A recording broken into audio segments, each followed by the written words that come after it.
Page number 7. Okay, thank you.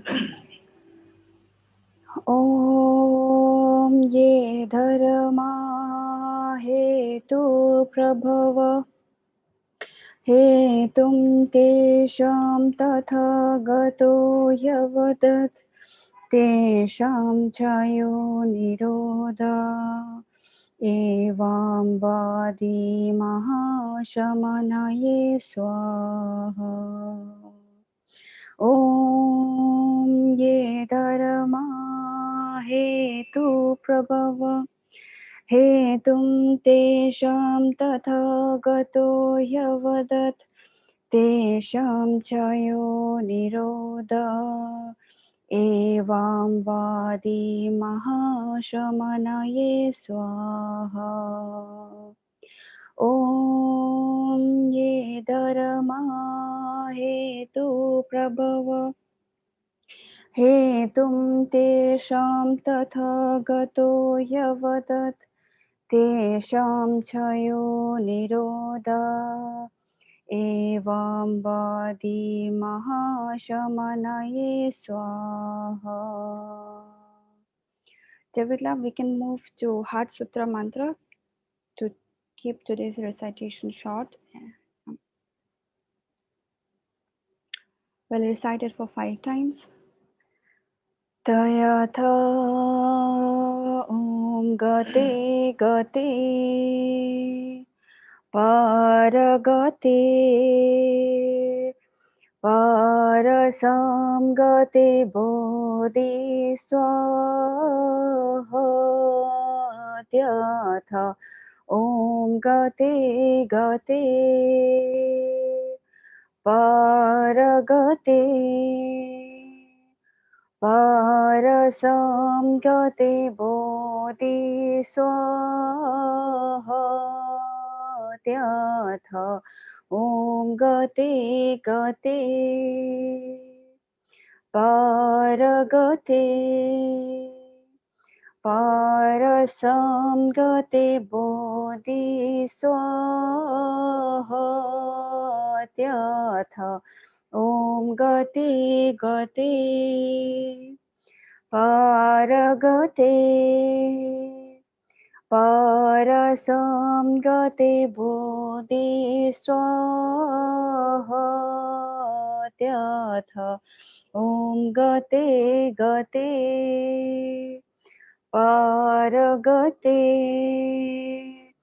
Parasam Gate Bodhi Swaha. Thank you, David Lau.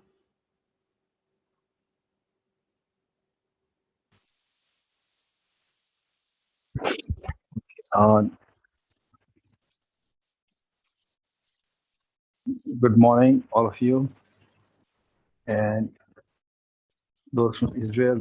Very early good morning. Okay, okay. David, I'm just wondering if you can show me that the Bodhisattva verse, page what? Page 57, the Bodhisattva verse, page 57.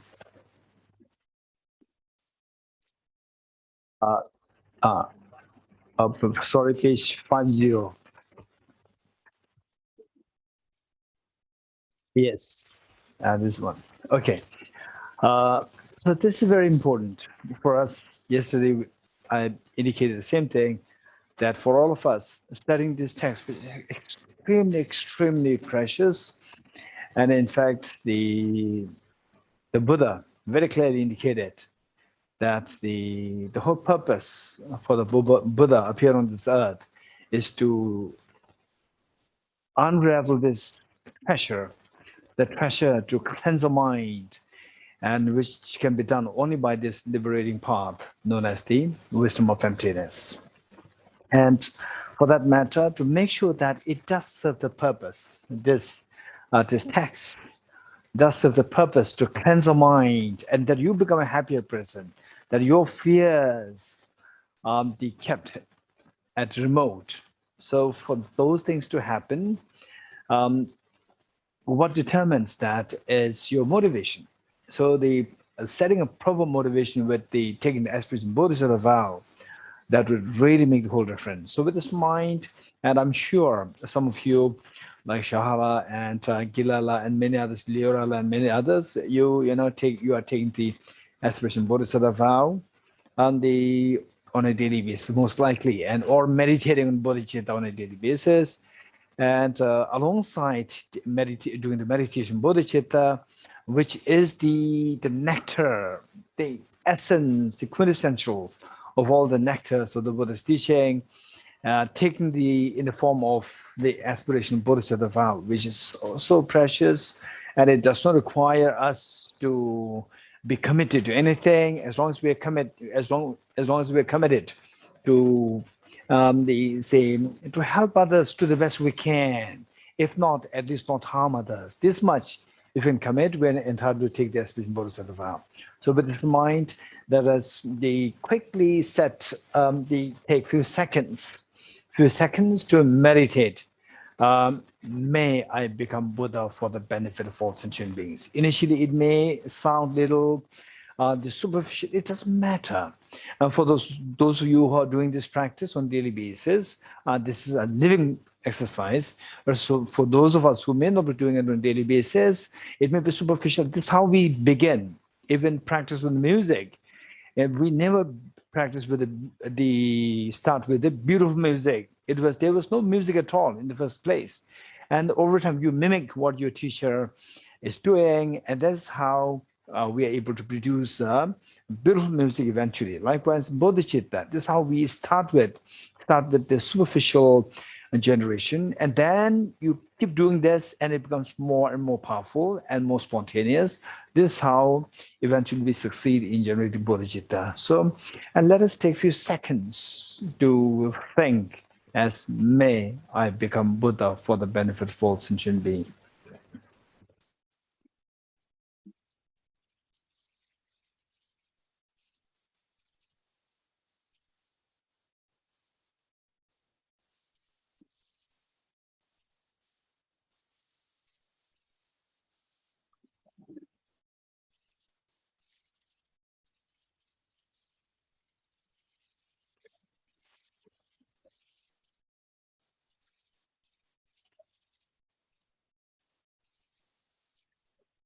Pretty good. Now what we do is that we will say this line of commitment together 3 times. I'll say it first, then let's repeat it 3 times. May I become Buddha for the benefit of all my dear mother sentient beings. May I become Buddha for the benefit of all my dear mother sentient beings. May I become Buddha for the benefit of all my dear mother sentient beings. May I become Buddha for the benefit of all my dear mother sentient beings.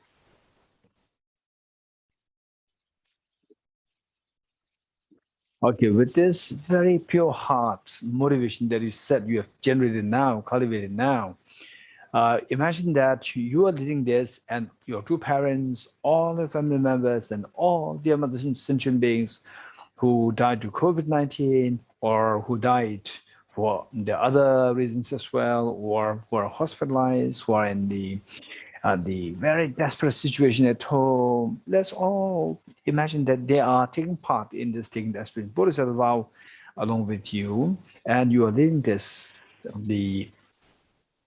session. Okay. I go for refuge to the triple gem. I confess the negativities individually. I rejoice in the virtues of all the beings. I hold the precious Buddhahood in my heart. I go for refuge to the triple gem. I confess the negativities individually. I rejoice in the virtues of all the beings. I hold the precious Buddhahood in my heart.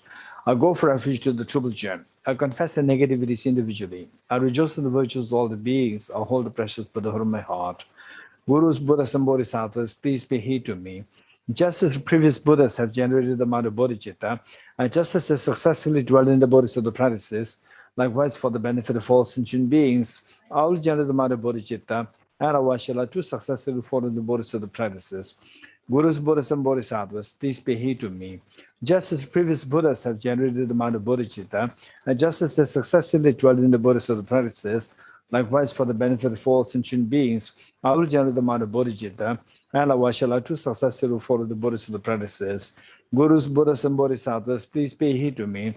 Just as the previous Buddhas have generated the mind of Bodhicitta, and just as they successively dwelt in the Bodhisattva practices, likewise for the benefit of all sentient beings, I will generate the mind of Bodhicitta, and I shall to successfully follow the Bodhisattva practices.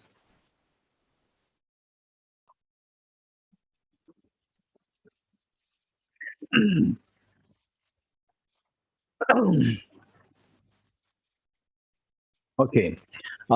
Yesterday, what we were doing is that of the same,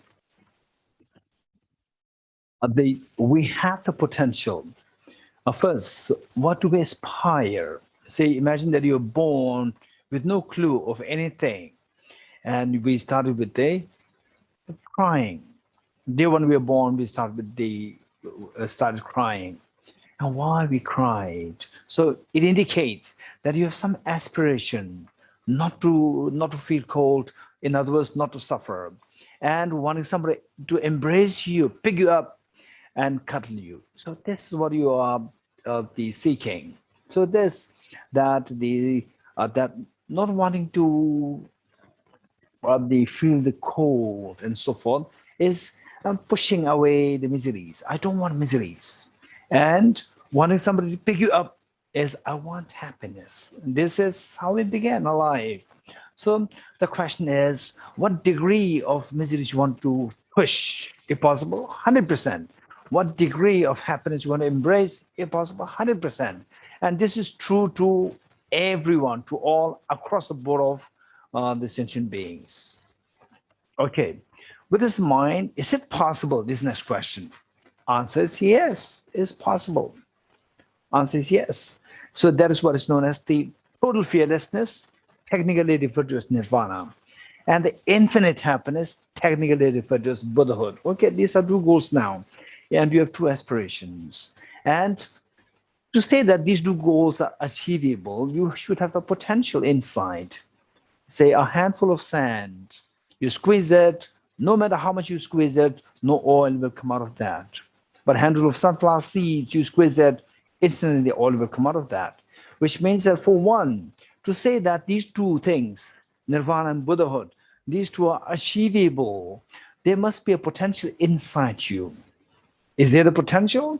This is what the Buddha Shakyamuni on this earth for the first time, he revealed that everyone has this perfect potential. This is known as the Buddha nature or the Tathagata Garbha. The next thing, if this potential, if there's such a potential, how do I know? I've never seen it. Yes, you are right. As long as the gold is mixed with the soil, you cannot see the gold. Only the gold experts will know this. So how do I know that there's a gold there? So the gold experts will remove the dirt from the gold, and slowly the gold inside will start to glow. Likewise, it is to remove the dirt from the mind, and the Buddha nature inside will start to shine. This is how we can prove it. Now the next point is that is very hopeful then, very hopeful that my life is full of meaning. Now I've found the meaning of my life. That is not lost. I'm not the lost, stranger on this earth. There's a full of meaning there. The greatest of the meaning is still in being with me. It is there. So how to make it manifest in its full form? Remove the dirt, as simple as that. So this dirt, what we learned is that, like the solid garlic, there are two kinds: the solid garlic and the subtle stains of the garlic. Likewise, the metal dirt, there are two kinds. Metal defilements, there are two kinds. One is the very gross metal defilement, and the other one, the subtle one. The gross one referred to as the afflictive obscurations, the presence of which stops you from achieving fearlessness or nirvana. And the subtle metal stains, the presence of which blocks you or stops you from achieving infinite happiness, referred to as Buddhahood. So our job is to remove these two. How to remove these two? It is by resorting to a very powerful counterforce. What is the counterforce of these mental defilements? For that matter, we need to identify what these mental defilements are. What is the nature of these mental defilements? And the nature of these mental defilements, we see that one, the afflictive obscurations, which are three kinds: contaminant karmas, afflictions, and the active seeds. And all these three rooted to the self-grasping ignorance. By being in the dream, and being unaware that you're dreaming. In other words, you're being deceived by the dream, the deception, the ignorance of the dream, that what I'm seeing is real. So that is that is what underscores all the afflictive obscurations. And what is that cognitive obscuration? That is a subtle stain of this left by this the dreaming mind. Okay, so now the picture, the nature of the mental defilements, they become very clear. So the misconception created by the dream, while the dream is coming from a mind, when you are in the dream, you see the dream as not coming from mind, instead it's coming from the object. That is a deception. So what we have to know, that the dream is empty from the object, it's coming from the subject. What we have to know. If this is what happens, then this is applicable to the conventional dream, unconventional dream also. So what we can see in the conventional dream, this is applicable to the unconventional dream. What is unconventional dream? All these fear of COVID-19, all this fear of wars happening, all this fear of the fear of the domestic violence, the fear of the sickness, aging, death, tension, stress, anxiety, and the fear of your near and dear ones are leaving you, and so forth. All these problems, they're all happening in the unconventional dream. So just as the best way by which you're going to be totally freed, or you're going to experience the total fearlessness of the conventional dream, is by waking up.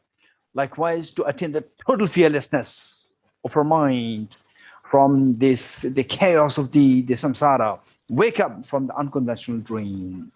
How to wake up? How to wake up is to know that everything is to learn, is to get the wisdom to see that nothing is really coming from the object, is all coming from the mind.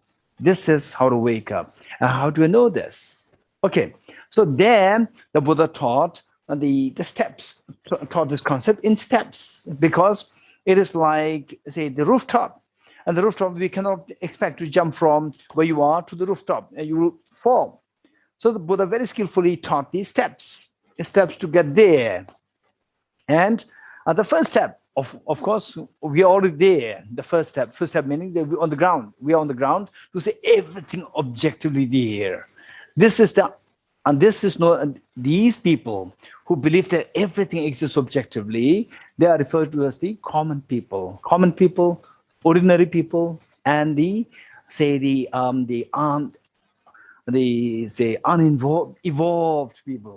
unevolved people. And whereas those people who are working towards seeing things as subjectively real as opposed to objective real, so these people refer to as the evolved beings, noble beings, and the yogis. And the yogis, Bodhisattva Shantideva very clearly indicated that even the yogis, we see that they are progressively higher, more sophisticated yogis whose perception of the reality supersedes those of the lower yogis. Okay, this is what we learned yesterday. So from this, what we learned, one thing is that the yogi here simply means say somebody whose thinking, the thinking tallies more closely to the reality, that things are all subjective. The closer you go towards the subjectivity, more evolved you are, more awakened you are. So this awakening that everything is coming from the subject, nothing is there from the object, it's like dream.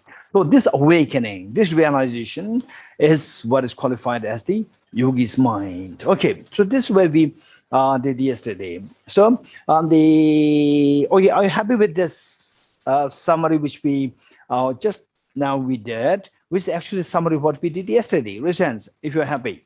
Happy meaning that you got it. Okay, very good. Good. Now from this, we'll continue. We'll continue in ways of the exploring the subjectivity. Subjectivity, you say what possibilities, what what kinds of subjectivity are there. So this is what we're going to explore. So let's say that the ordinary beings like us who believe that everything is purely objective, one, and then these people will start arguing with the Bodhisattva Shantideva. With Bodhisattva Shantideva, if everything is subjective, then everything becomes mentally imputed. If everything is mentally imputed, then everything becomes imaginary. If everything becomes imaginary, nothing makes sense. This is the debate put forth by the ordinary beings or the common people. Okay, this is what we need to keep in mind. And then from there, which is the second part, which is not explicitly presented here, is what I'd like to share with you. Number 2.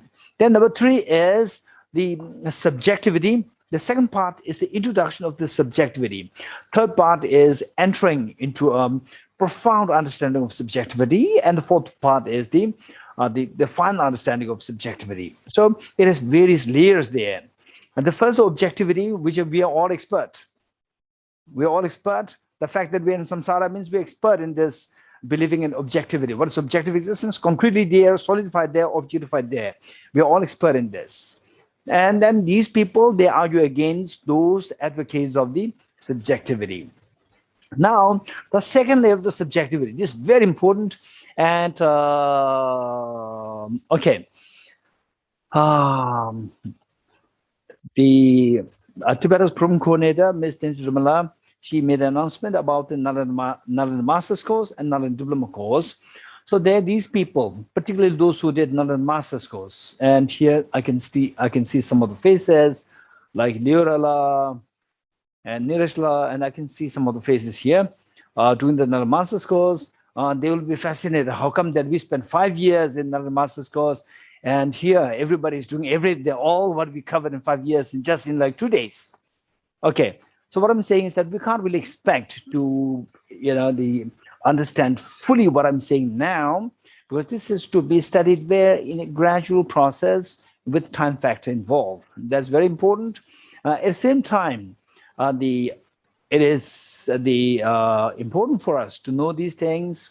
And yes, of course, say in your own capacity, in whatever way possible, you can be a part of some program, study programs, the extended study programs from any program. Nowadays in this world, there are so many programs happening, but something very systematic. And that's what I would encourage. And of course, Tibet House, we have created this program, the Master's course, blessed by His Holiness the Dalai Lama, launched by His Holiness, and now is the completion almost of the 5th year. And Nalanda Diploma course, usually it's spanning between 1 year to 1.5 years. But the third batch now we shrink this to make it 10 months course, for the reason that there are so many people who wanted to join the Nalanda Master's course, which does not happen every year. For 5 years, only after 5 years we commence only one batch. Only at the completion of the first batch, one batch, only then we introduce the second batch. Otherwise not, because we don't have teachers. We have the technical problems there. So for that matter, the first batch, second batch, the diploma course students, they are waiting for this Nalanda Master's course to be commenced, the second batch. And then the Nalanda Diploma course, the third, for sure, they'll make the request that please allow us also to be take up the Nalanda Master's course. So for that matter, we try to accommodate all 3 batches of Nalanda Diploma course, batch 1, batch 2, and the coming batch 3, to be able to enroll in the Nalanda Master's course, batch 2. Okay, so there we study all these things very systematically, and at the moment I'm a little rushing through. Though very important subject, and of course I can see many of you who are already exposed to the Buddhist philosophy for a long time. Okay, so the second part, which is not being greatly discussed here, the second part is what is known as let me put it like this. The first, the say, let's talk about the subjectivity. To understand subjectivity in the say the ranging from the first one, very basic, to the most sophisticated version of the subjectivity. Let's group them into five. Five. The first one is the emptiness. Emptiness meaning from the object is empty, is coming from the subject. So this subjectivity, it varies in the subtlety. The first one, emptiness of permanent, unitary, and independent self. Number one, permanent, emptiness of permanent, unitary, independent self. Number one.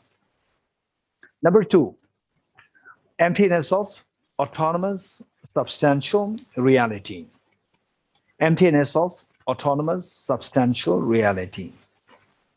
Number three, emptiness of external reality.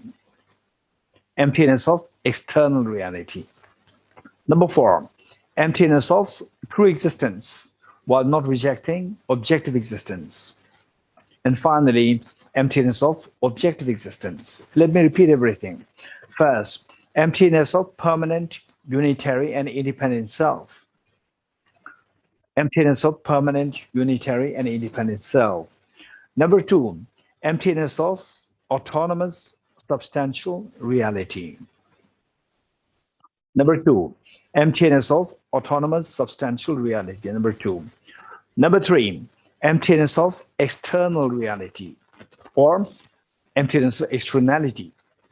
Number three, emptiness of externality or emptiness of external reality. Number three. Number four, emptiness of true existence while not rejecting objective existence. And finally, emptiness of objective existence. Okay, these are the five layers of understanding the subjectivity.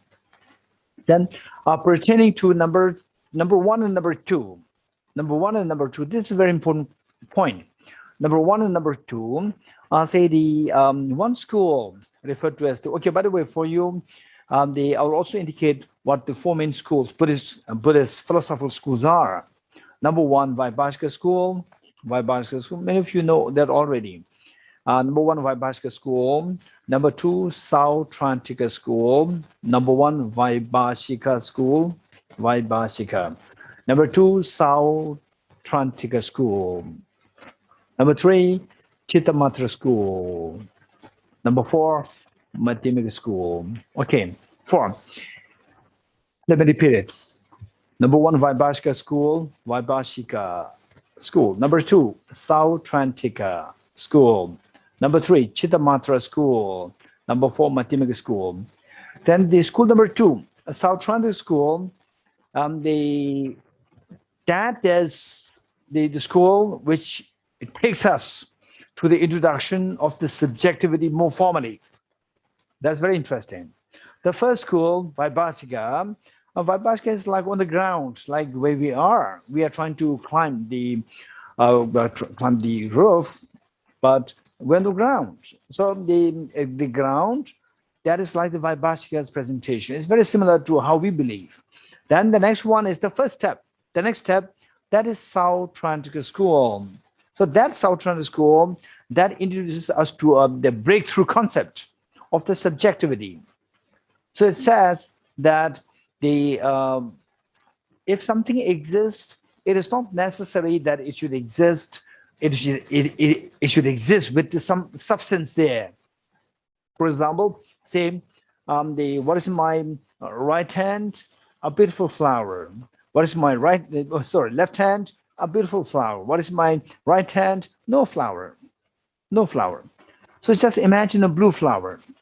So what is my right hand? A real flower. What is my left hand? A real flower. And what is my right hand? Imaginary blue flower. What is the difference? One has a substance. One does not have the substance. One is just imaginary. Now the second school, whereas the Sautrantika school, introduces us to the concept that if something exists, it is not necessary that it should have a substance like this flower. There can be things which exist without substance. Oh, that's interesting. We are hearing this for the first time, that things can exist without substance. This flower has a substance, but there are things which can exist without substance. So how do they exist then?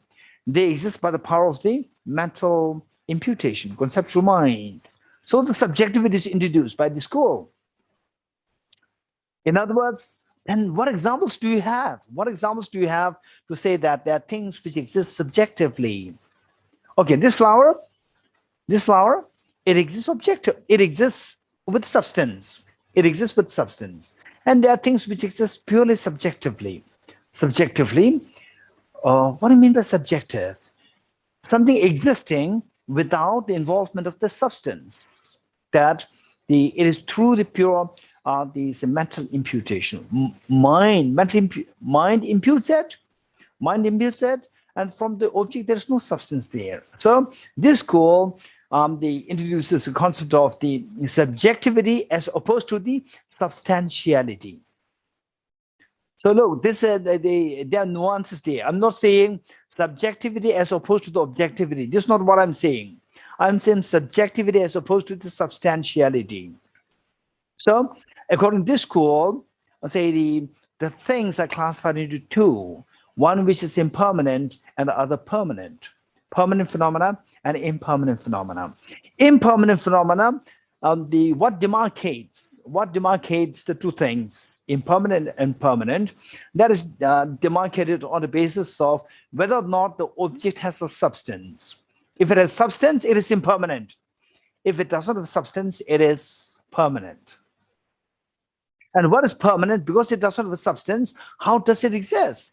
It exists by the power of the mental imputation. So subjectivity as opposed to substantiality in the context of the school, South Atlantic School. This is a breakthrough experience, breakthrough on the knowledge that this school renders to us, that there's something that exists without a substantial the existence there. So things can exist by the power of the mental imputation. This is how this school say shares us or renders. Then from this then move to the Chittamatra. Chittamatra, who said that yes, everything is subjective. Now the South China school says that half of the things, impermanent phenomena, they are not subjective. They are substantially real. Only the permanent phenomena, they are subjective. This is the initial formal introduction to the subjectivity. One. Now, Chittamatra says, no, everything is subjective. Then okay, everything is subjective. Yes. Which means that even the flower that I'm seeing, even this also subjective. Yes.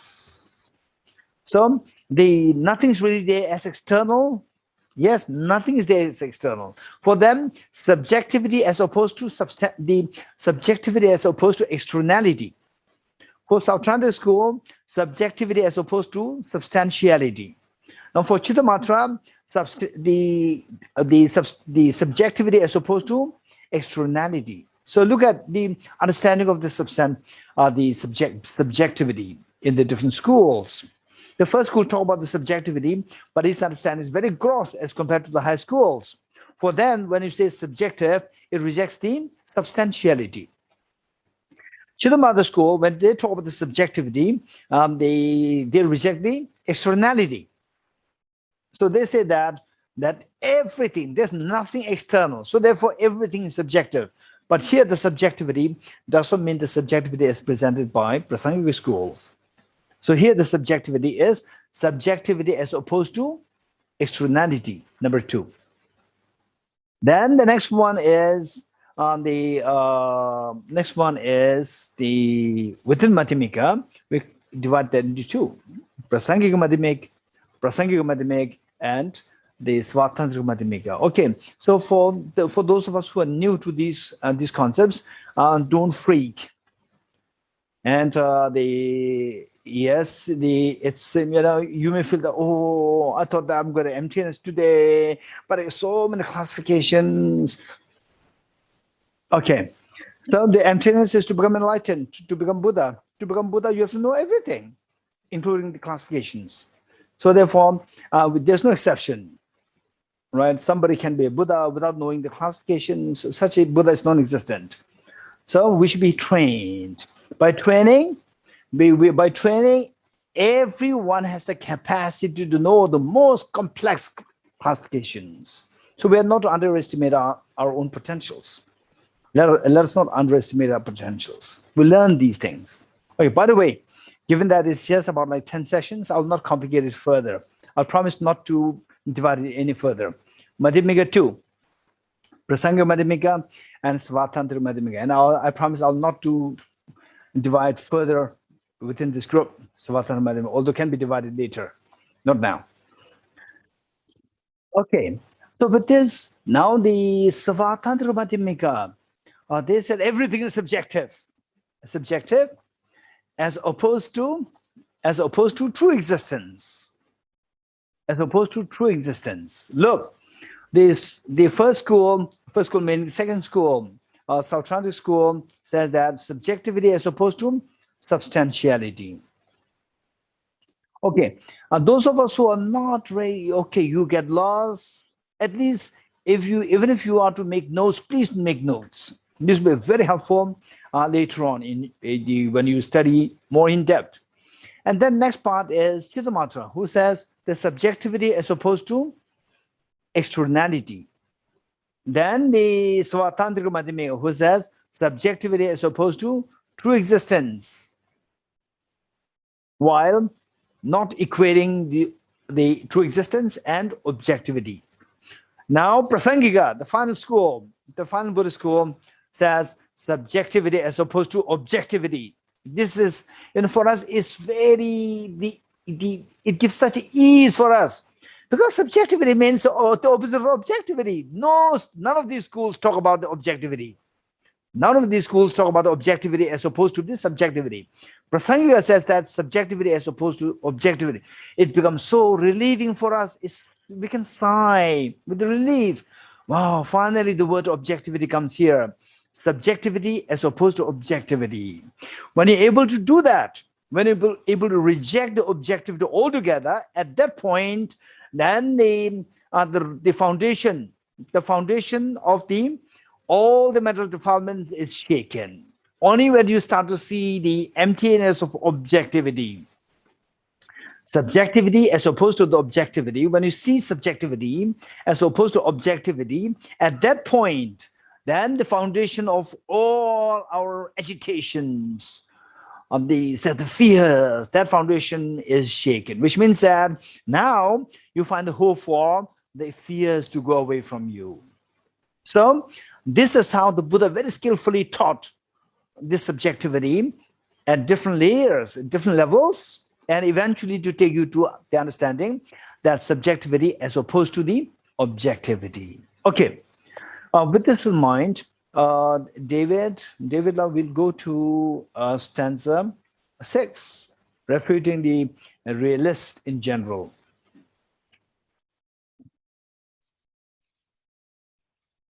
Okay.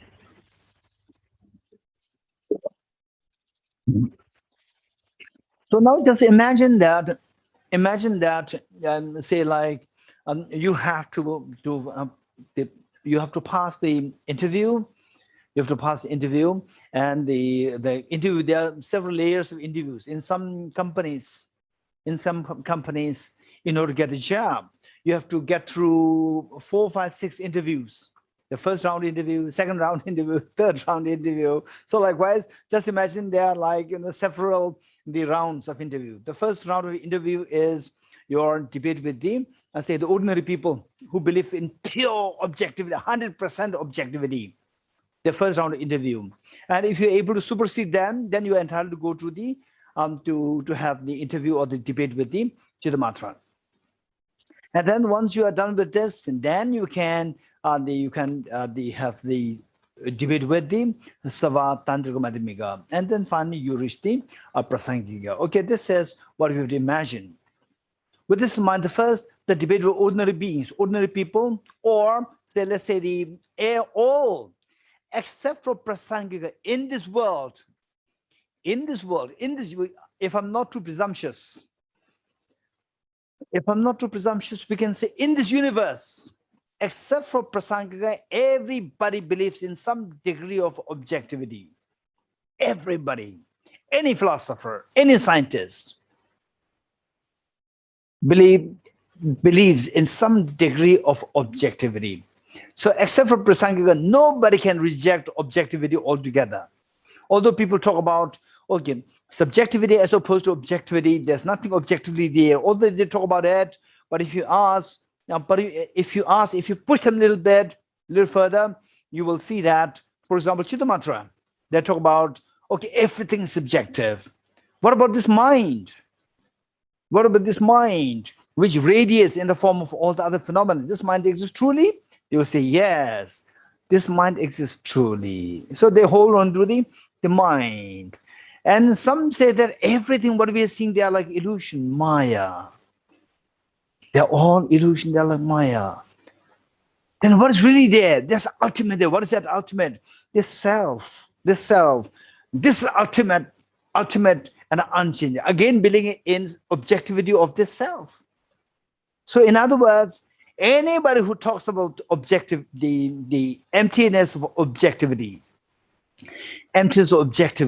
as long as you are not able to say to see the subjectivity as opposed to any degree of objectivity, somehow you cling on to objectivity, and the passageway to achieving the fearlessness is severed from you. In other words, that if you don't see the true understanding of the emptiness of objectivity, then your foundation of samsara is very firm. The foundation is not disrupted.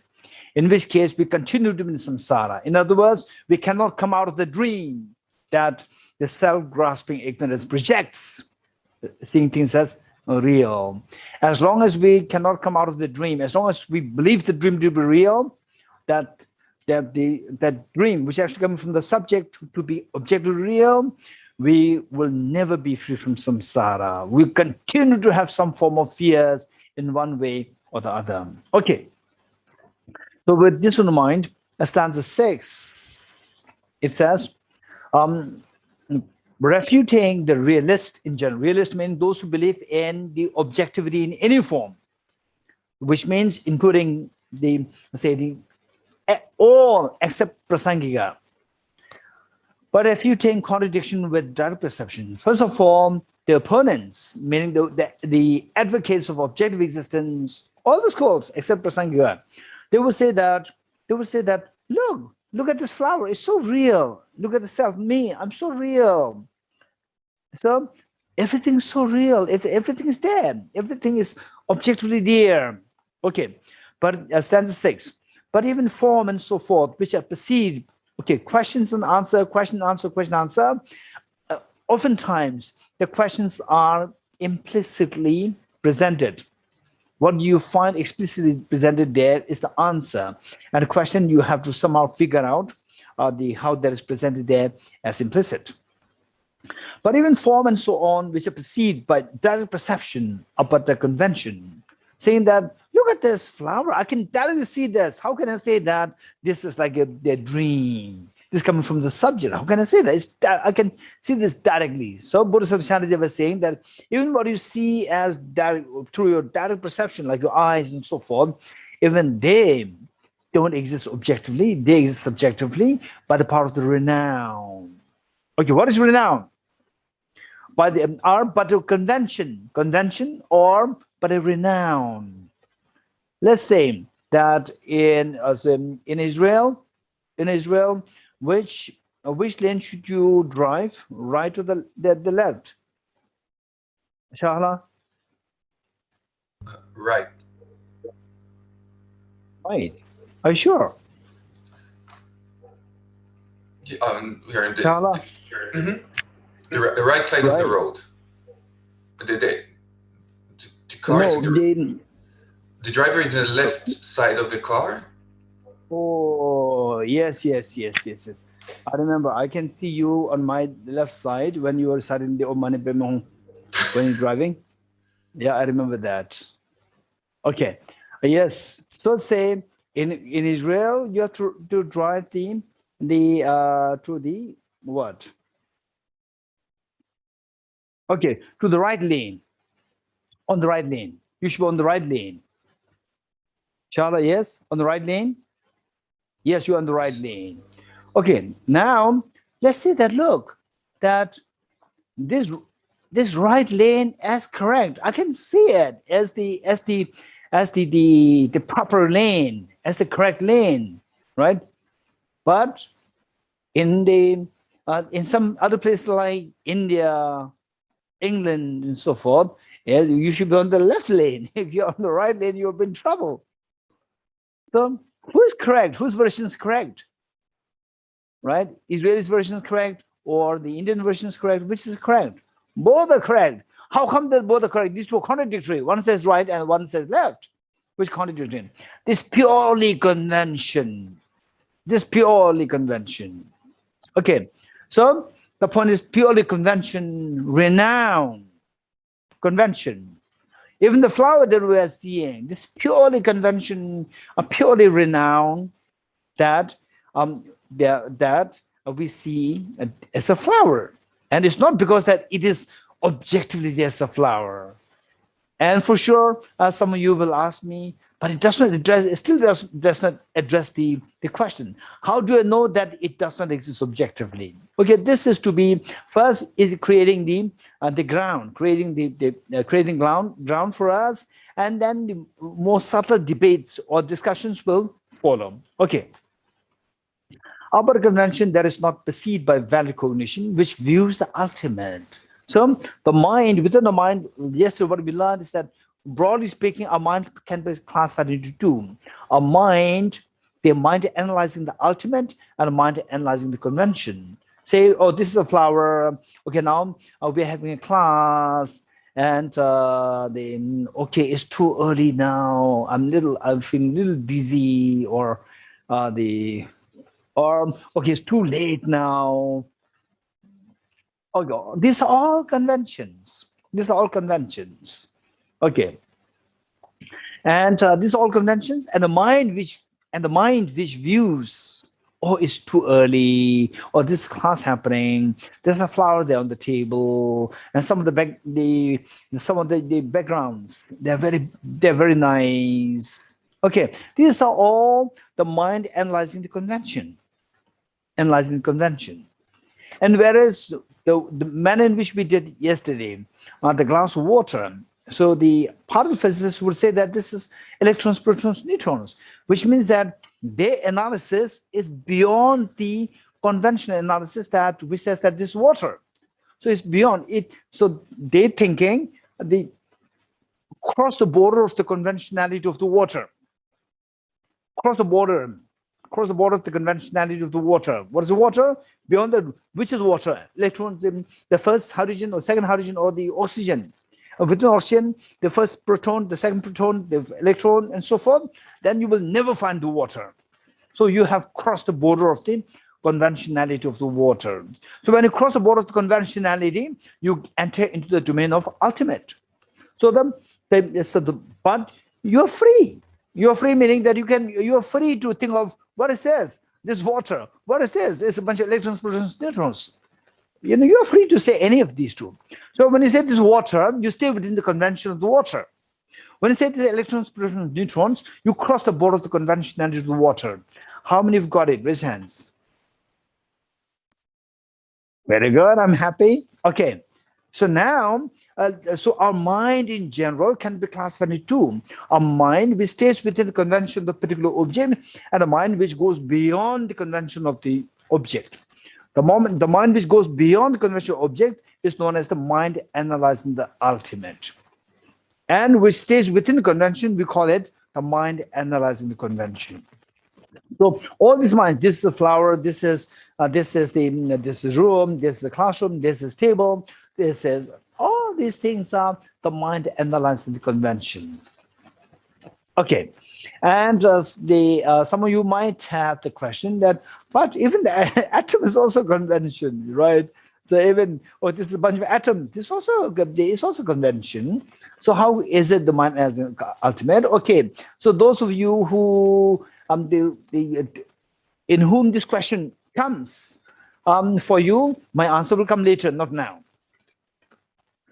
Because, okay, this is a little contradictory. You may feel like this, and the moment you feel it's a little contradictory, then you will not listen to me. So I have to give this warning now. For you, the answer will come later. So listen to me. Okay. So it says that the mind, what we see as flower is seen as flower only by the mind and analyzing the convention. The mind analyzing the ultimate of this flower will not see the flower, right? It says form and so on. Okay, but in form and so on, which are perceived by direct perception by your eye conscious, so forth, are but a renowned convention. That is not perceived. That flower is not perceived by valid cognition, which views the ultimate, which means a mind analyzing the ultimate will not see this flower. The mind which sees the atoms, electrons, protons of the flower will not see the flower. So the flower is not seen by the mind analyzing the ultimate. It's only seen by the mind analyzing the convention, which means mind analyzing the convention. What is seen by the mind analyzing convention is known as conventional. It is not ultimate. So there's nothing there ultimately there. There's nothing there objectively there. Form and so on are false, like worldly acceptance of that, what is unclean and so forth, as clean and so forth. Okay, we call as form, the flower, or this beautiful flower, this is cheesecake. Oh, no, this expired cheesecake. No, this is fresh cheesecake. All these things are just conventional. These are just worldly acceptance. They don't really exist from the object. They don't really exist from the ultimate. Okay.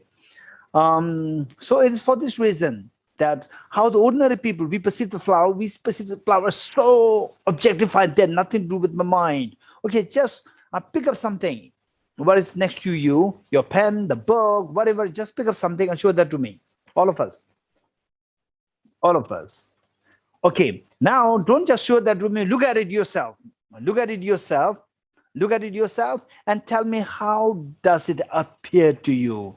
Does this object appear to you as though like your mind is creating it, or it appears as so objectified there, so well defined, objectified there? Okay, it appears so objectified, so well defined, objectified there. Raise hands. Very good. Okay, so which means that you're following me. You're following me. This is how things appear to you.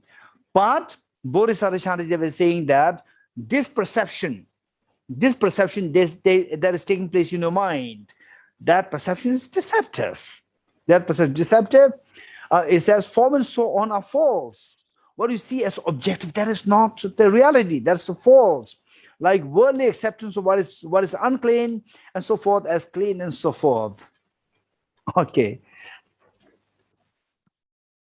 So let's say that you go to a hotel. Okay, let's say you go to a 5-star hotel, and oftentimes there's some kind of okay, let's say not necessarily at the hotel.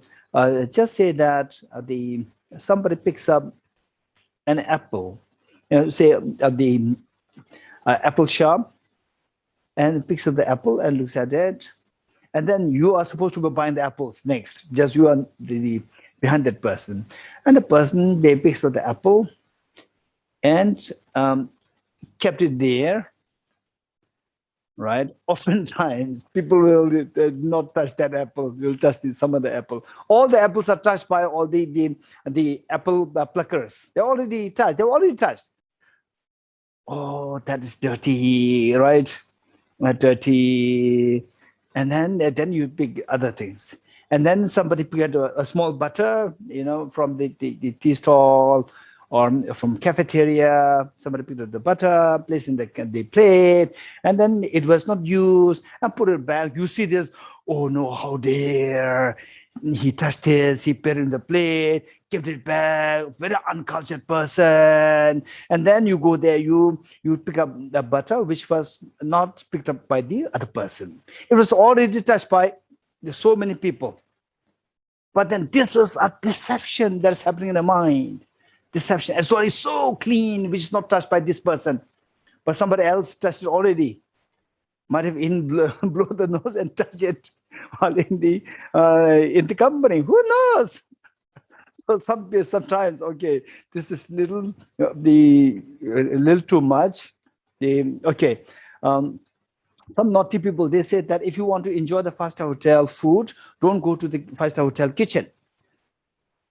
What do you mean by that? What do we say so nicely displayed, and what is happening in the kitchen? We never know. Are these two tally? Do they two tally? Or these two are compatible? I don't know. I don't mean to say if there's anybody who's running five-star hotel, I'm sorry. It is this is not my means to offend you, but the point is that look at each one of us. Okay, not you, me. Let's say, right? Okay, luckily I don't put on the perfume. Otherwise, let's say that the moment somebody goes out, right? At least I take the good shower, right? Good shower to remove my real smell, right? Real fragrance, real body fragrance. To remove that, I take shower and go. Otherwise, if I go without taking shower, then the real fragrance comes out, which is not nice. And on top of that, if I put the perfume, then wow, Geshe smells so nice. Also, it's not allowed. Geshe smells so nice. This is not the real fragrance. This is not my real fragrance. This is not my real fragrance. My real fragrance is very different. So, but we see the person as, so nice. The smell is so good. This person smells. No, this is not the real smell of the person. This is a misperception taking place in our mind. That's how we are just totally seeing the unclean things as clean. Okay, this misperception taking place in the world. So how can we say that worldly perceptions are the very standard? Worldly perceptions are something to be taken as the correct.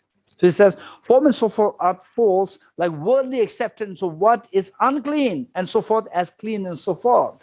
In actuality, many of the things which we see as clean, nice, they're not really clean and nice. Okay, but the worldly people, they see as nice, clean, the attractive, and the what? Okay. So the point is that within the worldly convention, there are so many contradictions, because there are so many contradictions within the worldly people's thinking. So how can we take what their perception as valid, as legitimate, as accurate? So simply, look, the flower exists, object real. I can see this, which means that you trust your sense consciousness. For this object be object real, you are taking the justification of your eye consciousness, seeing this as object real. And even your eye consciousness can be very deceptive. Even your whole thinking can be very deceptive. Because the ordinary people, they are being deceived by all these problems. One person deceiving other person deceiving you. All these deceptions are happening. This is what's happening. So how can you trust? Okay, let me give you another example, which is going to be very helpful later on. Let's say that that you need a very important information. You need an extremely important information, and this information decides a very serious litigation case for you. It's a very serious matter, and this information. And this information you can get from the two sources. One source is next to your place. Wherever you are, just like half a kilometer, the person is there. You can get information from that person. And another information you can get it from like few thousand kilometers away from you, and that person does not have any access to internet, telephone, and so forth. But the person who is next to you, that person sometimes tells you lies. Sometimes can tell lies. And sometimes can tell the truth. 50% lies and 50% truth. But this person is readily available. You can just, it's the 5 minutes walk away, or let's say a call distance. That's it. Whereas there's another person who always tells the truth. What a person says is always truth. And you want this truth, the information which is truthful. And this person is not easily available. And you have to take the decision, you have to provide this information within a very short span of time. So, okay, my question to you, and that person who always tells the truth and who has the information that you require, that person is like a few thousand kilometers away from you. And once you reach there, you have to, say walk like 3-4 hours. Okay, now tell me. And the decision that the court is going to make is a very serious decision.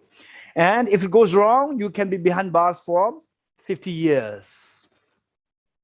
Okay, now tell me, which of the two sources you will try to get information? From the local or from the far away? Anybody raise hands very quickly? Very quick, somebody. Okay, Shahala. The faraway person. The faraway person. Laura Gibson. Yeah, the faraway person. Why not? Why the person from the local? That person tells truth, is so readily available, number one. And number two, the person tells truth also. It's not always lies. Also tells truth sometimes. Why not you get this easy access? Why don't you use that? Shahala, why not? Because it is an important question, so I prefer to rely on something that I can 100% rely upon. Why not the 50%? You know, what you ask, the person may be kind enough to give you the 50% accuracy. That person may provide you, and what you are seeking may fall in this category. I also have 50% of going to 50 years behind the bars, so it's worth, okay, climbing the mountain to get the 100% answer. Okay, 50% chance that you will go behind for 50 years behind bar is also possible. So I don't want to go there. I don't want to take the risk. How many agree with Shahala? Raise hands. Very good. Which means that, say, even if somebody tells you the truth sometimes, but it's a very serious matter, always rely on somebody who is 100% reliable, not only 50% reliable. You're getting it? Okay, so ordinary people don't. So in other words, what the Bodhisattva was saying, that ordinary people, how can you rely on them to say that the flower is real? Because I'm seeing this. Ordinary person's perception, because this person tells lies sometimes. Because look at this, there's so many contradictions within ordinary people's belief. There are so many contradictions. So many contradictions. Okay, this is very good. Now this will help us to get to the Chitta Matra philosophy. The next, very good. Okay, next. B, by refuting contradiction with Buddha's words. Now, the opponents, the advocate of objective existence, what they say is that if you say that nothing exists objectively, this contradicts with the Buddha's own teachings. Because the Buddha taught the three turnings of the wheel of Dharma. One, the first teaching. Buddha, after declining to give teachings, remaining silent for 49 days, at the request of the kings of the celestial beings, Indra and Brahma, finally Buddha accepted to give the teachings. The first teaching that he gave was in Sarnath. And that teaching was, as we learned, that Buddha was very skillful in giving teachings in the stepwise way. So the first teaching, that being the first step, that being the first teaching, it should be the first step, which means that it may not tally with the reality which the Buddha discovered. So what the Buddha taught was Four Noble Truths, where the truth of the suffering, cause of suffering, cessation of suffering, and the path of cessation. And the truth of suffering, within that, again, the four characteristics: impermanence, then the suffering of the dukkha, then the emptiness and selflessness. So impermanence, these things are taught there. When the Buddha taught in the first turning of Dharma, impermanence taught as though like it is objectively there. This is what how the Buddha taught.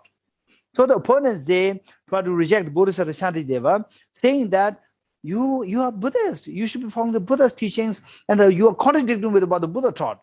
Buddha taught impermanence. Impermanent in the first principle of dharma. And when they say impermanence, taught impermanence means objectively, the objectively existent impermanent phenomena. Okay. So, refuting contradiction with Buddha's words. Stanza 7. For the sake of letting the common world enter into reality, the guardian Buddha taught about truly existent functional things. Okay, so look, the questions are all implicit. Or what do you find here?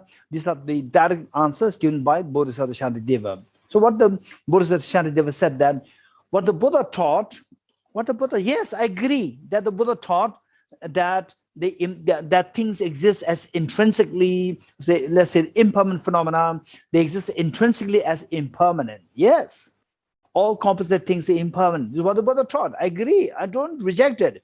I agree. But what the Buddha taught, it depends entirely on the audience. If the audience are not so mature, the Buddha taught according to the mental propensity of the audience. So when the audience does not have the capacity to understand the ultimate reality in the context of the emptiness of objective existence, then the Buddha would taught something which is closer towards the person's understanding. So Buddha taught it not because that this is reality, simply because to accommodate the audience, the thinking of the audience. So for the sake of letting the common world enter into reality in a gradual way, the guardian Buddha taught about truly existent functional things such as impermanent phenomena. All composite things impermanent. In the ultimate sense, then what about in reality? In ultimate sense, however, they are not momentary. Momentary meaning the Buddha taught the truth of suffering. Within that, the Buddha taught the four aspects. Within the truth of the first, Four Noble Truths, truth of suffering, cause of suffering, cessation of suffering, and the path leading to the cessation of form. The first one, truth of suffering, within that, again, there are four. Impermanence, all composite things impermanent. Then all contaminated things are suffering nature. Everything is the nature of emptiness and selflessness. So these four are taught as a part of the truth of the suffering. So impermanence is taught, or momentariness is taught. So this momentariness was taught not because that intrinsically or objectively things exist as momentary. So this is in line with the people's thinking to skillfully take the beings to the ultimate understanding. In the ultimate sense, however, they are not momentary. In the ultimate sense, objectively, there's nothing there as momentary, as impermanent. Suppose you object, but that is also contradictory on the conventional level. Okay, now the opponents, they are very complicated. First, they say that the Buddha taught impermanent, and you are saying that there's no objectively real impermanent phenomena. And then Bodhisattva Shantideva rejected, saying that yes, objectively or ultimately there's no impermanent phenomena, but conventionally impermanent phenomena is there. This is what the Buddha taught conventionally. Then the opponent said, no, even conventionally things are not impermanent. Look at Mount Everest. Look at Mount Everest. It exists since many years ago, few million years ago. Still it exists. And look at the solar system. It existed 4 billion years ago. Still it is still 4.5 billion years ago, the solar system. And still it exists. So things are permanent.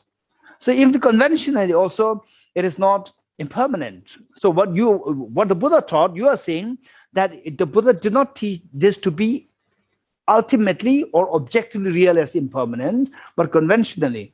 That is not acceptable because conventionally even we see that things are permanent. Like the Mount Everest, the solar system 4.5 billion years ago, and then the whole universe, 15 billion years, it existed as a universe. So this is all permanent. Okay, look, this is very important. Stanza 8. Okay, but that is also contradictory on the conventional level. This is the opponent's view. Opponent saying that you are saying that what the Buddha taught is impermanent is not because objectively or ultimately it is impermanent, but conventionally it's impermanent. This is what you're saying. which means you accept that conventionally things are impermanent. So Bodhisattva Shantideva says, yes. Then the opponents are saying that that is wrong. Even conventionally, things are not impermanent. There are things which are composite things which are permanent. For example, like the universe. For example, like the time. For example, like the world system, the solar system, and so forth, which existed, which has been existing for this last many billions of years. Okay, so what you're saying is contradictory even on the conventional level.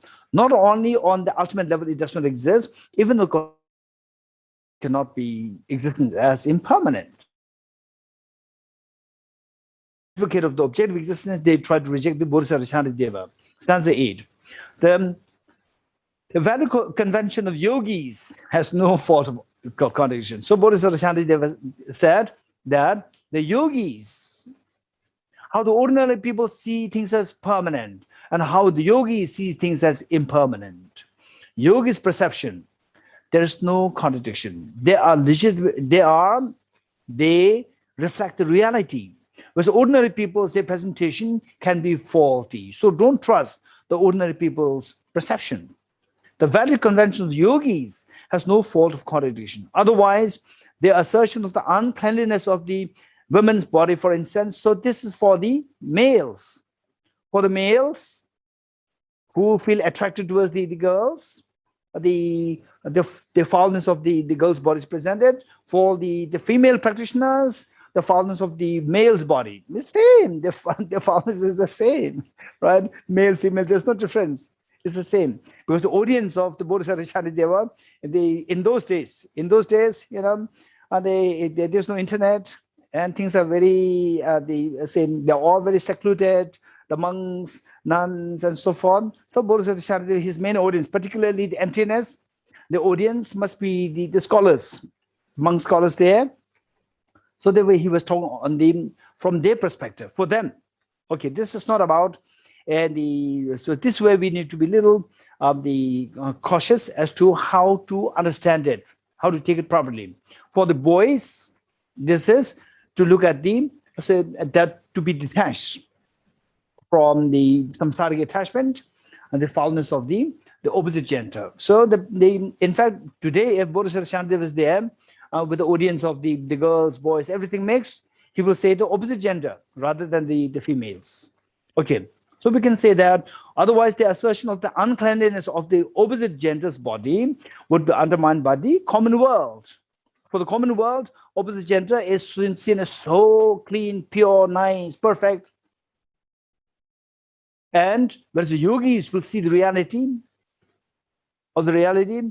I remember when I was in school as a young boy, the first time I saw another boy, maybe like my classmate or one year junior to me, he met an accident. Accident meaning that he just banged against some sharp object, and then his one of the legs was cut.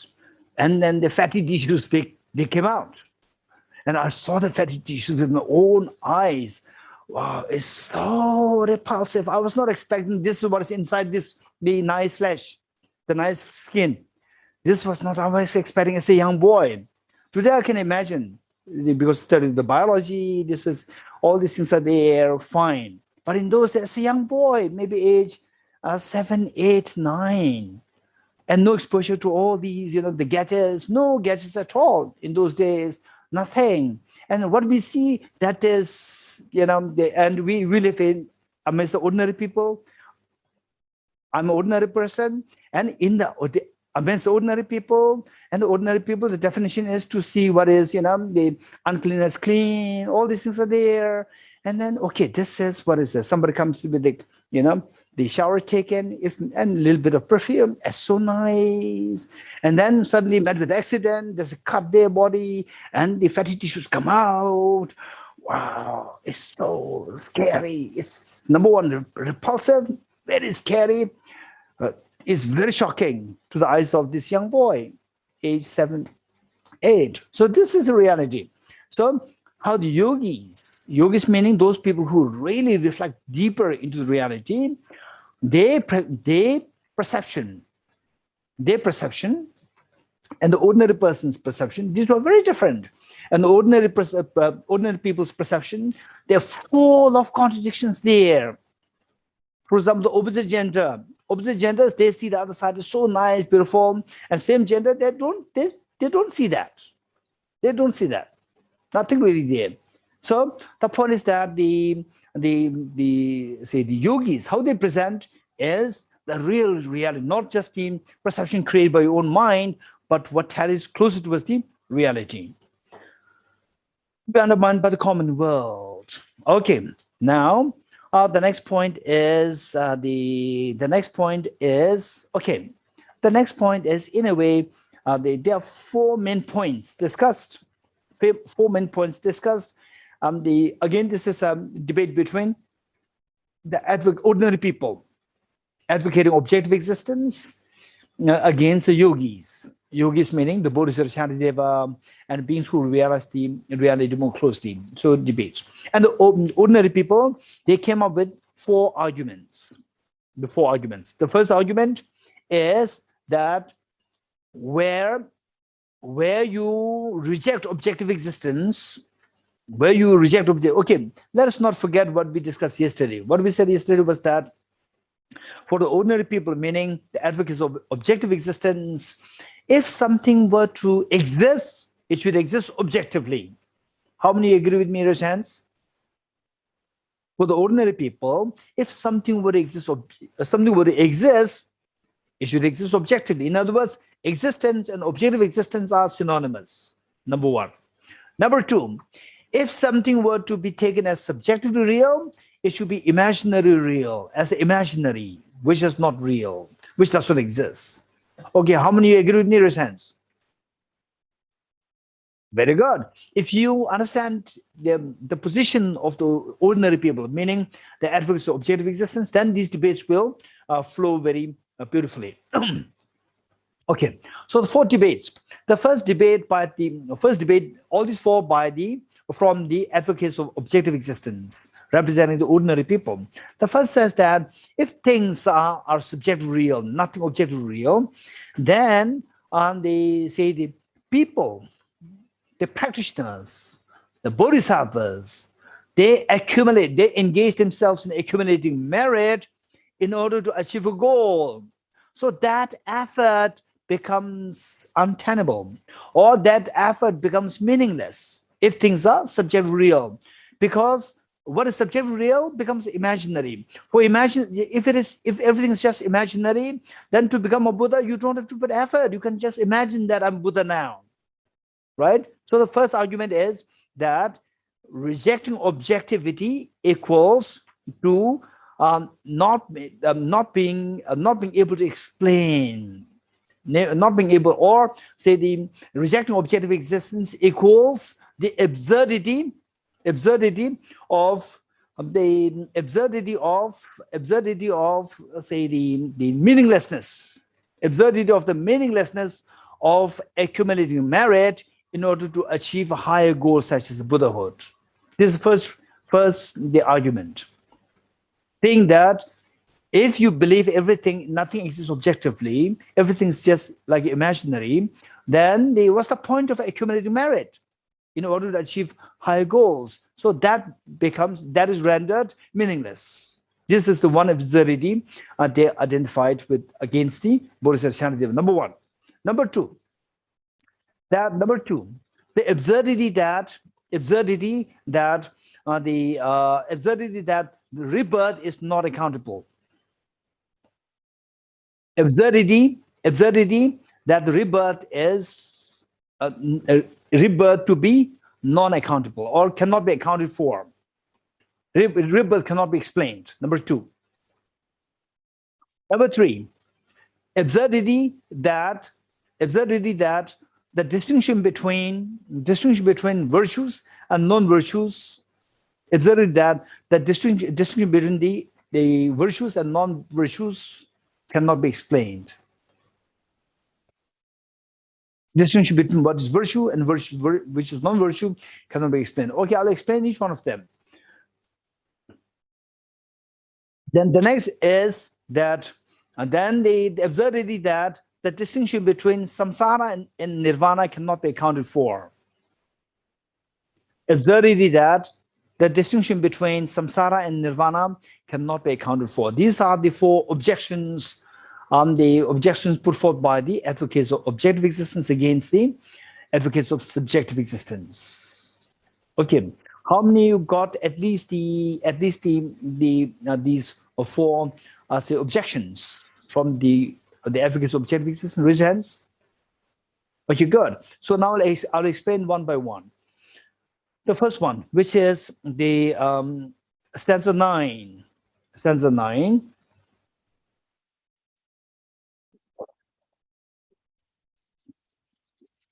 The arguments, in most of these discussions, these verses, the arguments from the opponents, the questions from the opponents, they're all implicit.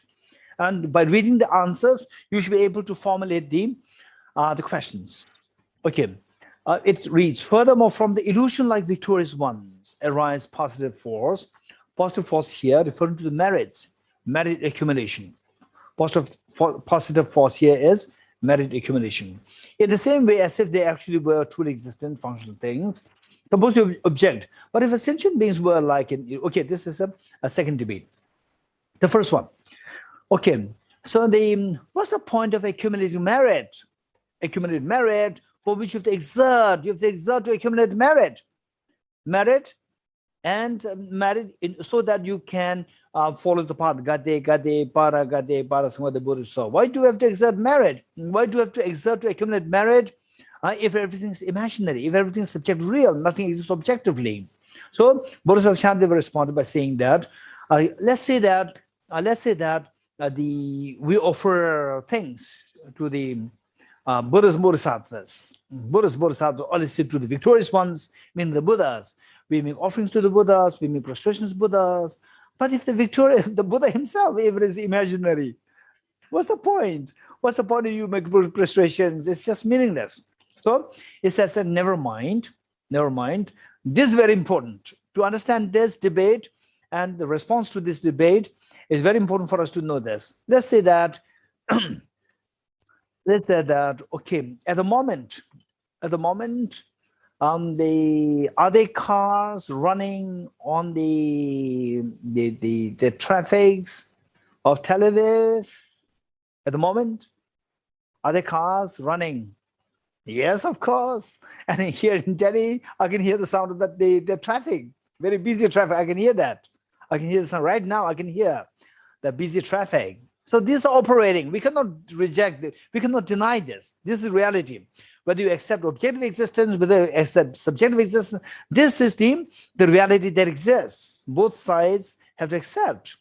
If you reject this, then you are just denying the reality. So these things exist. The question is, how do they exist? Objectively or subjectively? Then the debates can happen, right? The first thing, that these things are happening. So your position is not good. My position is better. So I have to refute your position. And if you disagree with me, feel free to refute my position. So all these things are reality. These things are happening. While these things are happening, the second question is, how do they happen? Objectively or subjectively? Then two of us can disagree. How many agree with me now? This point. Very good. Okay, so the point is that what the Bodhisattva Shantideva is saying is that, yes, what you're saying is that they say you accumulate, let's say a Bodhisattva or even the ordinary people like us, we offer flowers, we offer, say, the water balls. Okay, we offer water balls to Buddhist Bodhisattvas, we offer incense, flowers, and so forth, edibles and so forth. And yes, that's true. That's true. But, and doing these things will help us to enrich our mental power, known as the merit accumulation. With this, then we have the energy, like the car filled with the fuel, filled with the gas, then the car can run. We can run to Buddhahood, right? This is how it happens. Now, so this is not the debate. The debate is that the Buddha to whom you are making the offerings, is that objective real or subjective real? And you as the practitioner who makes this, who involves oneself in this, the gesture, Is that objective real or subjective real? Even the offerings, are the objective real, subjective real? So the Bodhisattva says that all three sides, you as the agent, and the Buddha as the object to whom you make the offerings, and this act of making offerings, they're all like illusion. They're all subjective real. They exist, but they all exist subjectively. They exist. The first thing is that they exist, but they exist subjectively. And the opponents would say that they exist objectively. You're getting it? Okay. So Bodhisattva they were saying that there is no contradiction, that illusion like the person is engaging in making illusion like offerings to the illusion like the Buddhas, victorious ones. In the process, you accumulate illusion like merit. And with illusion like merit, you're able to go to the illusion like Buddhahood. In the absence of this illusion like merit, you cannot go to the illusion like Buddhahood. This is how it works. Okay. So now, if this were the case, then what? The imaginary, they say the imaginary, if everything is imaginary, then what's the point of the efforts? You can just imagine that, okay, even without the engaging in such merit, I'll become Buddha, and you could become Buddha, because Buddha is just imaginary from your point of view. So the Bodhisattva would make a difference between illusion and illusion-like. This is what the advocates of objective existence should learn. That it's not everything's illusion, everything's illusion-like. What's the difference between the two? Illusion and illusion-like. In illusion, the cause and effect may not operate infallibly. Whereas in the illusion-like, the cause and effect operate so infallibly. There's infallible cause and effect operation in the illusion-like reality. Whereas in the illusion, cause and effect can be disrupted. There can be disorderly operation of the cause and effect. Cause and effect may not be operating at all in the first place in the illusion. In the illusion-like, no, cause and effect operate so efficaciously. This is difference. Everything is not imaginary. Simply because everything is subjective doesn't mean everything is imaginary. Everything exists. Everything is not illusion. Everything's like illusion, illusion-like. Everything is not illusion. Okay, so this distinction made, and the response given thus far, and thus the response given is, furthermore, from the illusion-like victorious one, say you have the Buddha there, illusion-like Buddha, not illusion Buddha, but the illusion-like Buddha, and then you make offerings, you pray, and you take inspirations, you accumulate positive force, you accumulate merit, in the same way as if they actually were truly existent functional things, which means from your point of view, the advocacy of objective existence for you, how you say that, okay, you venerate the objectively existent Buddha, then you accumulate objectively existent merit. This is how you say. And then if I ask you, okay, by making prostrations to the Buddha, you accumulate merit, you say, yes, this is exactly how I say. In other words, two of us, there's one thing in common. What is that? What is that? A person goes to the Buddha or the Buddha statue, make prostrations, make offerings, and so forth, and you accumulate merit, and then this takes the person closer to the Buddhahood. Is this true? You will say yes. I will say yes. I'll say both of us agree. So, but what we disagree is that how agent, the object, and the act, all these three are illusion-like nature.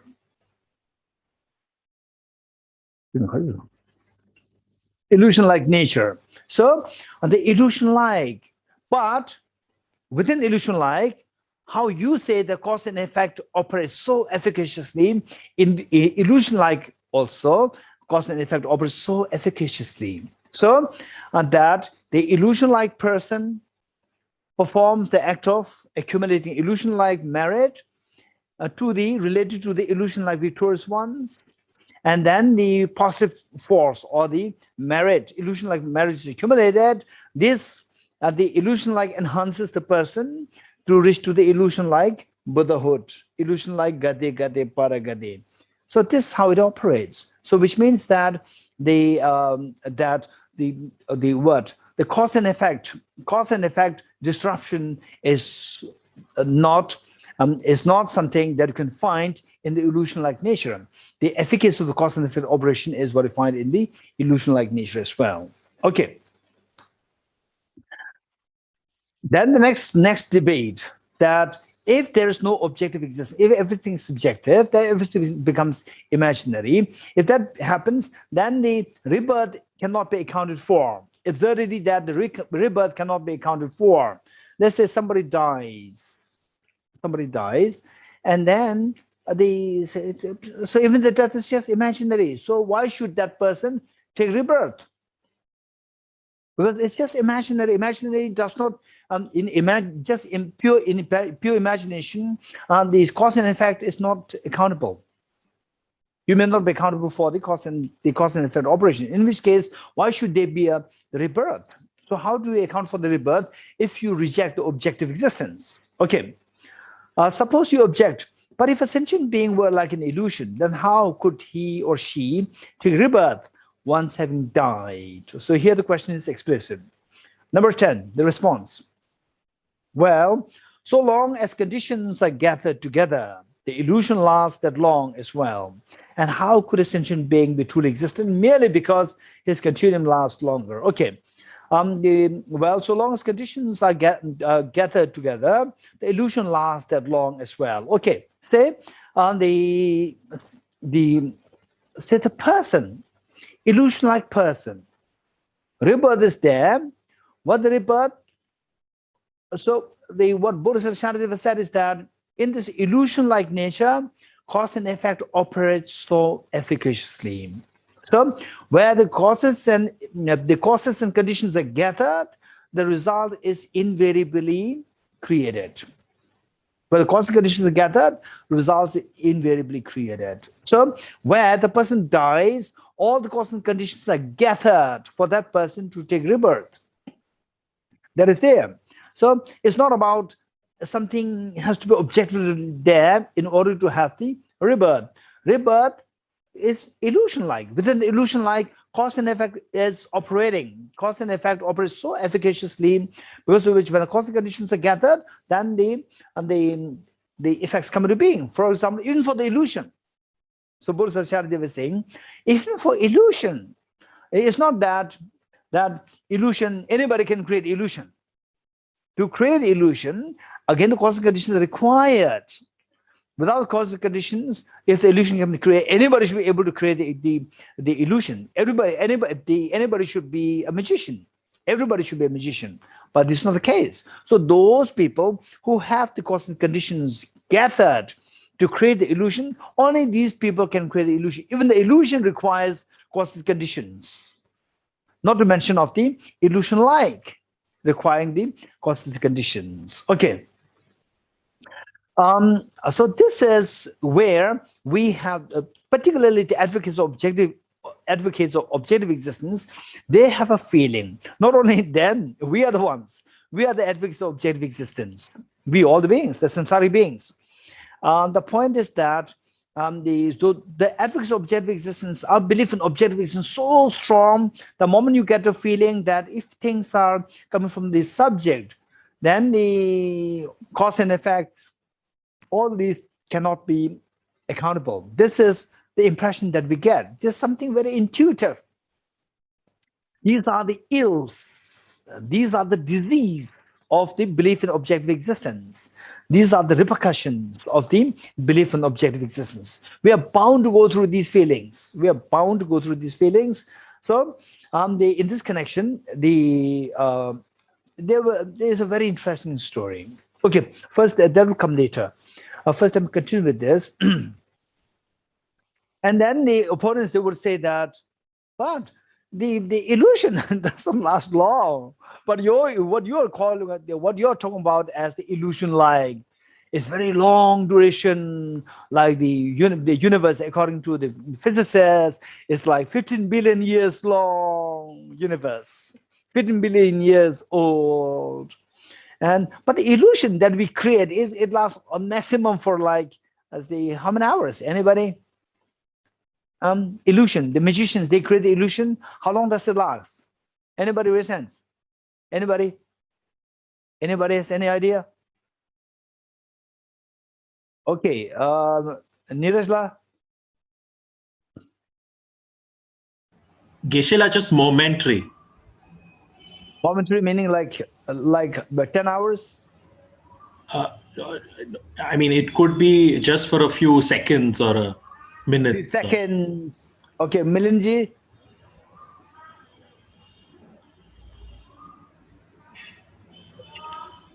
Unmute. Milinji, unmute. While the causes are operative. Sorry? While the causes are operative. Okay, Milinji, don't be, don't act as the Bodhisattva Shanideva student, right? Just act on behalf of somebody who has seen the magical illusion. Okay, Susanna, unmute.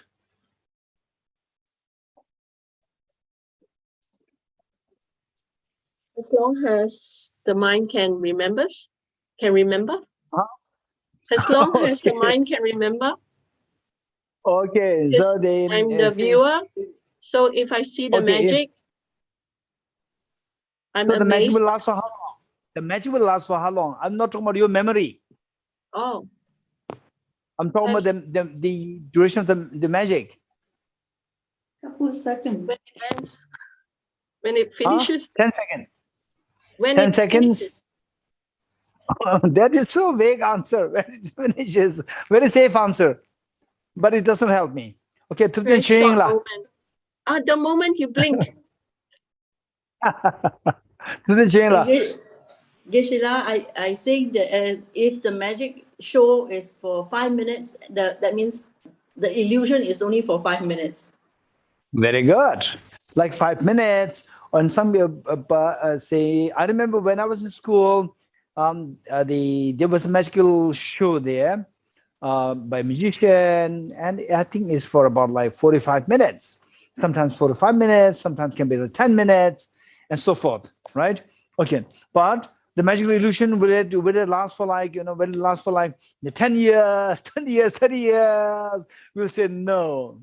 So the advocates of objective, common people, advocates of objective existence, what they say is that the magical illusion is just for a very short duration. But what you are talking about, everything is magical illusion. Like the illusion that you are talking about is very long. So illusion cannot be long. It can be very short. It's only short.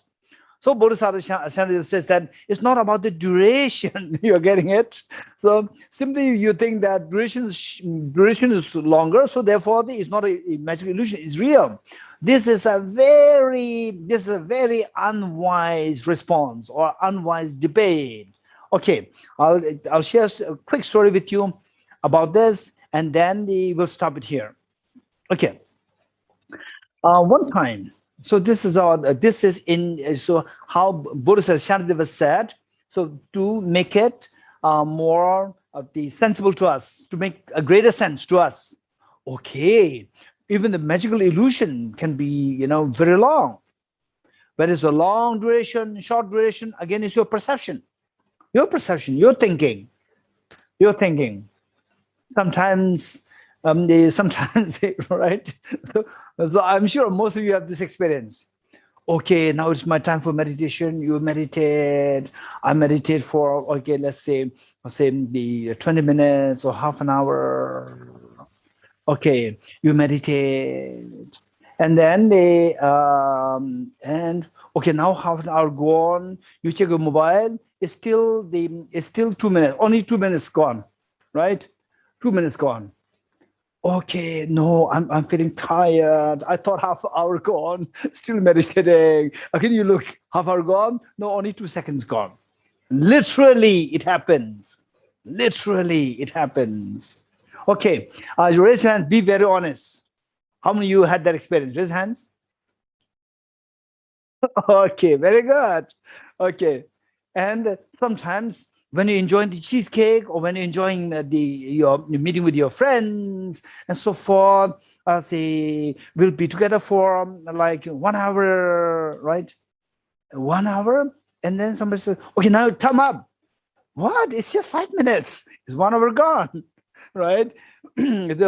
Something about something which is something which has nothing to do with the virtue, right?